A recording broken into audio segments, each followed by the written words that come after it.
Hello everybody, welcome to computerhandle.com. In this lecture, before we start on, I just want to let you know that before we actually start on to the main sort of things which we did in flowchart, such as the selection statements, and then the repetition statements, loops, and then of course we have some extra topics before we can actually proceed on to some new little topics, or you can say little methodologies you need to consider while solving some questions. Okay, so before we actually get on to that stuff, I just want to let you know that we have, from the basics, all what we've done. We've done variable declaration, we've got input, process, output, we've got arithmetic, we've done almost most of the very basics of the pseudocode, except the two little topics of constants and identifiers. Take note that these are different topics, all right, and they totally mean different thing. It's not the title of a single topic. So we're going to discuss two topics here, and then the next lecture I'm going to actually spend on practicing some questions before we actually jump on to the selection statements. So without further ado, let's start with constants. So you might heard the word before, constant. And yes, this is the same constant you have heard probably in your math class. It's constant. It's a constant. It can be any number, 4, 7, 1, and etc. Of course, this itself is not constant, but what I mean is any other number is a constant, right? We can also denote a constant in the form of x. All right? Let's suppose we assign the value of x. Assign the value of 5 to x. Alright? And then we increment the value of 2. X plus 2. The old value of x, which is 5, plus 2 to get the new value of x, which will be 7. Alright? Of course, assuming that this is declared as a variable, of course. However, if I were to declare this as a constant, then this line would give me an error, because this, and here you can see the value of x is changing, but the constant means the value of x is 5 and will always remain 5 throughout the program. It will never change. So of course, with the basics of the constant and differences between the variable and a constant understood, let's just recap on why exactly is a constant useful. Often you are programming some things in which you have to ask the user for a definite number, and you'll use lengthy calculations. After some lengthy calculations, you'll perhaps use the same number, number you asked the user the first time.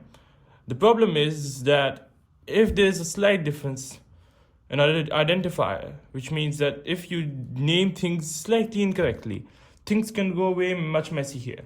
So what we can do to save us from that situation is that in the first place, the value which we know is not to be changed. We can declare it as a constant.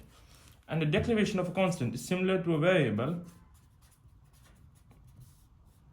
Let's suppose we use the any identifier x.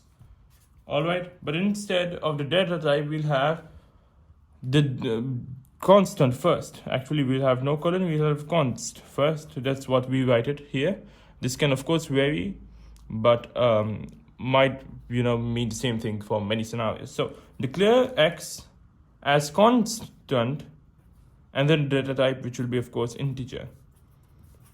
Now, usually when we don't include this, usually denotes means that the entire declaration is of a variable x, but here we have specified that it's a constant, which means that, let's say, towards the later stages of program, we assign the value of x to 10.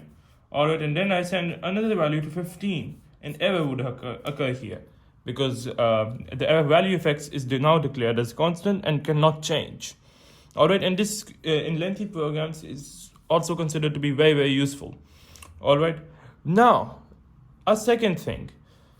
Looking at the same example back, you may recall that I just told you that you can mess up variable names x with y, or just little mistake due which you should declare constant. Another way to make sure that you don't make this mistake, or at least reduce the chances, is to use suitable naming identifiers. Well, X is an identifier which we usually use. Y is also an identifier, but does it actually mean anything to you? Not at all. So what we can do instead is we can give them relevant, sort of more, you can say, straightforward names. For example, we can just give this the name number 1. Alright, there will be no space between the R and 1 because this is declared as a variable name. It's not a string. And we can also declare Y as number 2. So in the later stages of the program, when you're asked to add two numbers, x plus y, you might very easily get confused of what x or what y was. But if you see number 1 plus number 2, it really makes a lot of sense here. Alright, and if you're given an exam or any computer science exam in which pseudocode is a part of your syllabus, perhaps any A-level exam or O-levels or GCSEs, yeah. So there it is often the examiner wants to take note of your suitable naming identifier. So when you're there creating a pseudocode, if you are not choosing a suitable identifier name, you might get in trouble and you might lose some score out there. Alright, so another suitable name I can choose for, let's say, a string is first name and last name.